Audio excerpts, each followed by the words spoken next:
Jadi musibah yang datang, gangguan yang datang terhadap Nabi enggak mengurangi keagungannya Nabi Muhammad sallallahu alaihi wasallam.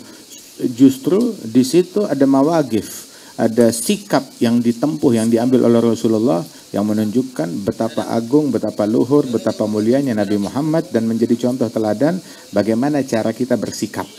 Kemudian juga ketahuilah bahwasanya mukmin itu Allah Subhanahu wa taala jadikan tuh ibadat buat kita tuh mudah. Ibadat mendekatkan diri itu simpel, sehingga dijadikan tuh ibadat itu beragam.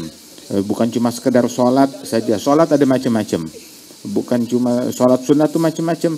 Mulai dari duha, dari witir, beragam, rawatib dan lain sebagainya. Kemudian juga ada letih dengan sholat, maka dia bisa berpuasa.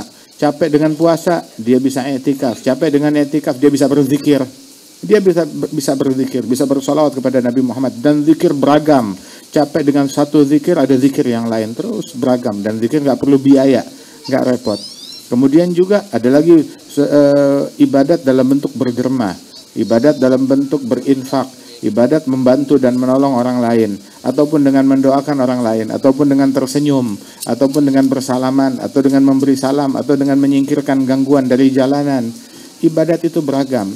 Itu dikatakan oleh ulama, lamma alimal haqqu minka wujudal malal lawana laka ta'at.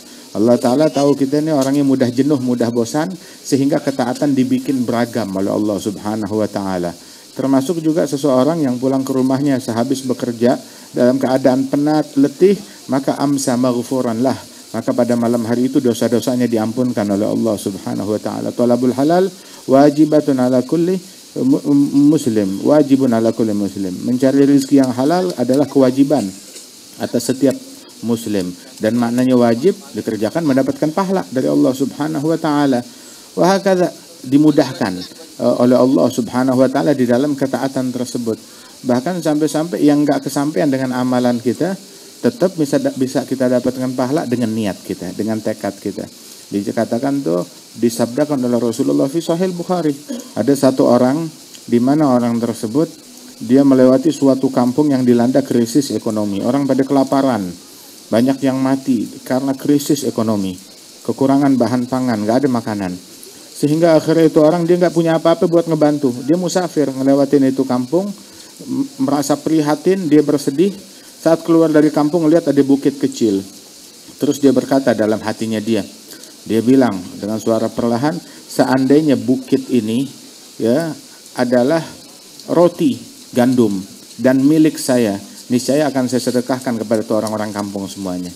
Hanya berangan-angan, berhayal bahasanya kita. Gak lama dia berjalan, tahu-tahu di ujung jalan dihadang oleh satu orang yang wajahnya parasnya indah, bercahaya. Maka itu orang berkata, kamu Fulan bin Fulan? Iya. Maka itu orang berkata, saya adalah nabi yang ada di zaman ini. Saya bawa pesan dari Allah buat kamu. Pesannya adalah bahwa sedekah kamu satu gunung roti sudah diterima oleh Allah Ta'ala. Ditulis pahalanya gobul. Ditulis diterima pahalanya. Bilang, saya nggak sedekah satu gunung. Loh, masa ya Allah Ta'ala mewahyukan kepada saya? Ya sih, memang saya tadi cuma niat. Waktu saya ngelihat itu bukit kecil, seandainya bukit ini adalah roti gandum dan milik saya, dan akan saya sedekahkan kepada mereka orang-orang yang kesusahan. Cuma niat gitu aja. Cuma bertekad itu aja. Bilang, nah itu dia sedekahnya kamu diterima oleh Allah Subhanahu wa Ta'ala. Alhamdulillah. Hal yang simpel, walaupun dengan niat, dengan tekad. Itu fil Bukhari juga disebutkan, ada satu orang, dia bertekad, la'atasaddaganna al-lailah. Ini malam saya mau sedekah. Saya niat, ini malam saya mau sedekah. Nggak mau ketahuan orang, nggak mau kelihatan orang. Pokoknya saya mau sedekah, sudah. Maka dia pengen sedekah sir, sedekah yang dirahasiakan. Sebab sedekah sir tutfi'u ghadab Rabb. Sedekah yang dirahasiakan memadamkan murkanya Allah Subhanahu wa Ta'ala. Ini murkanya Allah dengan api neraka. Mana lebih dahsyat? Murkanya Allah lebih dahsyat dari api neraka. Sebab neraka itu adalah salah satu lambang dari murkanya Allah Ta'ala. Murkanya Allah jauh lebih agung, lebih dahsyat daripada api neraka. Sebagaimana ridhonya Allah lebih agung daripada surga. Wa ridwanu minallahi akbar. Ridhonya Allah lebih besar. Nah begitu juga murkanya Allah Ta'ala lebih besar daripada api neraka. Nah itu murkanya Allah yang lebih besar dari neraka bisa dipadamkan. Bisa dipadamkan. Adapun api neraka Itu api neraka ketika mukmin yang bercahaya hatinya dengan keimanan, waktu lewat di atas sirat, itu neraka di bawahnya sampai berkata, "Juz ya mukmin, buruan lewat wahai mukmin, sebab cahayamu memadamkan apiku, buruan lewat, buruan lewat." Itu neraka sampai berkata demikian kepada mukmin. Nah, itu sedekahus sir, sedekah yang dirahasiakan memadamkan murkanya Allah Subhanahu wa taala. Nah, itu para ulama dahulu melakukan sedekahus sir. Ini Nabi cerita ada satu orang dari Bani Israel, dia itu pengen melakukan sedekah yang dirahasiakan. Akhirnya dia bilang, "Ini malam saya mau sedekah." Maka malam hari dia saat orang udah tidur, lihat cari orang yang dia mau sedekah, dia udah siapin hartanya yang udah dia tabung, ngelihat ada satu orang, dia lemparkan ke tuh orang. "Ini ambil, lari." Gak mau dikenali. Ketika pagi harinya viral. Apa viral? Viralnya itu bilang ada cerita lucu di pasar. Kenapa? Tusuddigal yawm ala sarig. Tusuddigal bariha ala sarig. Semalam ada maling mau nyolong, toto dapat sedekah. Maling dapat sedekah. Udah gitu tuh maling cerita-cerita lagi ke kawanannya, sehingga simbol viral. Oh, ada maling mau nyolong dapat sedekah. Maling dapat sedekah. Orang pikir, orang bodoh mana yang ngasih sedekah kepada maling, kepada pencuri. Begitu. Dianggap tuh sedekah ya mungkin gagal. Ya sudahlah, malam ini atau sedekah al-lailah. Jadi malam saya mau sedekah. Jangan sampai gagal. Udah malam udah dia siapkan lagi tabungan dia yang tersisa. Dia mau sedekah. Ngelihat mengendap-endap ada satu orang sepi jalanan, lihat ada satu orang kebetulan wanita. Nah, ini pasti wanita kesusahan. Dia kasih sedekahnya, dia lemparkan kepada wanita, "Ini ambil sedekah," dia kabur. Begitu paginya viral. Apa? Tusuddiga al-barihah ala zaniyah. Semalam ada pelacur yang dapat sedekah. Pelacur dapat sedekah. La haula wala quwwata illa billah. Sedekahnya jatuh di tangan pelacur. Gitu, dipikirnya mungkin nggak ada pahalanya. Ya sudahlah, ini malam nggak boleh gagal. Saya mau sedekah. Ini malam jangan sampai gagal. Maka di malam ketiga dia siapkan sedekah yang dia punya. Mau bersedekah, dia lihat ada satu orang, dia kasih kepada tuh orang, terus kabur. Pagi harinya viral lagi beritanya. Tusuddiga al-lailah 'alal ghani. Semalam ada orang kaya hartawan dapat sedekah. Salah sedekah lagi.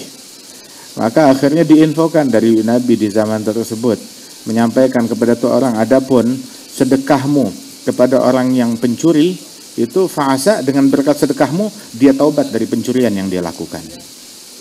Adapun sedekahmu kepada pezina, dengan berkat sedekahmu dia berhenti daripada perzinaan tersebut, tercukupi udah hajatnya dia. Adapun sedekahmu kepada orang yang kaya, fa'asa an ya'tabir. Dengan sedekahmu itu dia mengambil pelajaran, dia orang kikir pelit, dia ambil pelajaran hingga menjadi orang yang dermawan. Subhanallah, niatnya dia ya, bukan cuma sekedar ngasih sedekah, dimakan tuh sedekahnya, tapi manfaat merubah itu orang, merubah kehidupan mereka secara totalitas. Subhanallah, Sayyidina Ali bin Abi Thalib sampai beliau bilang, "Kunu bigabulil amal aham ilaikum minal amal." Jadikan tuh prioritas kalian tuh bukan amalan itu sendiri, tapi gobulnya tuh amal. Sebab la yagil ma'al gobul al-amal. Amalan kalau dia gobul diterima oleh Allah Ta'ala nggak bakalan jadi sedikit. Nggak bakalan jadi sedikit. Berkat niatnya diterima oleh Allah Subhanahu Wa Ta'ala nggak sedikit. Orang mungkin ya gagal, ya nggak beres, ya nggak lengkap. Nggak tahu. Tuhan kita Allah Subhanahu Wa Ta'ala maha dermawan, maha baik, maha dermawan. Nggak celamitan. Walau Allah butuh sama amalannya kita. Walau Allah Ta'ala butuh sama sedekahnya kita. Tapi dari kebaikan Allah Ta'ala, bahwasanya Allah Subhanahu Wa Ta'ala yakbalus sadaqat wal amalu salih yarfa'uhu. Allah menerima sedekah. Allah nggak butuh sama sedekah kita. Allah yang nerima. Loh, yang nerima fakir miskin. Bilang Allah yang nerima sedekah. Itu sedekah ketika diberikan sebelum nyampe di tangan fakir miskin, nyampe di genggamannya Allah Ta'ala.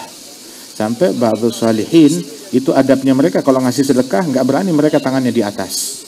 Oke, begitu nyampe di istilahnya itu dalam yakinnya dia nyampe di tangannya Allah, masa tangan saya di atas? Lah, dia letakkan tuh sedekah di tangan dia sodorkan dengan merendah, minta tangan fakir miskin yang mengambil di atas. Di atas sampai adabnya sedemikian rupa. Masyhadnya dia bahwasanya yang ngambil Allah Subhanahu Wa Ta'ala. Masyhadnya fuqara yang memberi adalah Allah Subhanahu Wa Ta'ala. Itu ada dua kaum arifin yang beda nasib. yang satu diberikan kelebihan harta, yang satu diberikan kesulitan ekonomi. Tapi dua-duanya kaum arifin. Maka ketika mereka berjumpa, yang satu miskin, yang satu kaya, mau bersedekah, dia berkata, orang arif tersebut, khuz lalak, ambil ini sedekah, bukan buat kamu. Buat siapa terus? Buat Allah. Khuz lalak, ambil, bukan buat kamu. Maksudnya buat Allah Ta'ala. Yang saya lihat nih, saya ngasih ini ya bukan buat kamu, buat Allah Ta'ala. Maka si arif tersebut, masyhadnya juga hat lamink, bawa sini, bukan dari kamu juga, dari Allah Subhanahu Wa Ta'ala. Yang ini menyaksikannya Allah, yang ini menyaksikannya Allah Jalla Jalaluhu Ta'ala azamatuh.